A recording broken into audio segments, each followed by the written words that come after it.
नमस्कार प्रेक्षकांनो. ठरलं तर मग या मालिकेच्या येणाऱ्या भागामध्ये आपल्याला पाहायला मिळणार आहे अर्जुन आणि सायली पुनर्जींचे आशीर्वाद घेत असतात. इतक्यात आज सायली म्हणते की आज मदर्स डे आहे ना, त्यानिमित्त मला तुम्हा दोघींचे आशीर्वाद हवे आहेत. असं म्हणून अर्जुन आणि सायली दोघेही कल्पनाचे आशीर्वाद घेण्यासाठी खाली वाकलेले असतात. इतक्यात कल्पना रागारागामध्ये उठून तिथून दूर झालेली असते आणि कल्पना त्या दोघांनाही आशीर्वाद देत नाही आणि तिथून निघून गेलेली असते.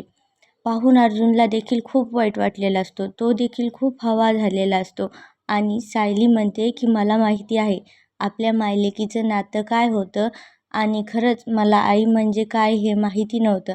इथे आल्यापासून तुम्ही मला आईची माया दिलीत, आईचं प्रेम मला लावलं, त्यामुळे मायलेकींचं नातं काय असतं हे मला समजलं. आईची माया चला समजली आणि आज देखील मला तुमचे आशीर्वाद हवे आहेत.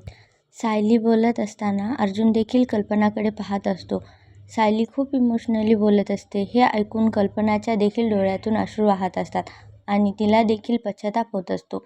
खरंच किती पूर्वी आम्ही मायलेकीसारखं राहिलेलो आणि आज कोणत्या वेळी आले आहेत आणि मी तिच्यासोबत कसं वागत आहे. सायली म्हणत असते की अहो आई, मला माहिती आहे तुम्हाला माझ्या डोक्यावरून हात फिरून मला आशीर्वाद द्यायचा नाही आहे, परंतु मला माहिती आहे सध्या तुम्ही माझ्यावरती रागावलेले आहात. परंतु एक वेळ असे हे नक्कीच येणार आहे की पुन्हा मी तुमचं प्रेम जिंकून घेणार आहे आणि मायलेकीचं नातं हे कधीच तुटू देणार नाही. तुम्हाला काय वाटतंय प्रेक्षकांनो, कल्पना आशीर्वाद देईल का या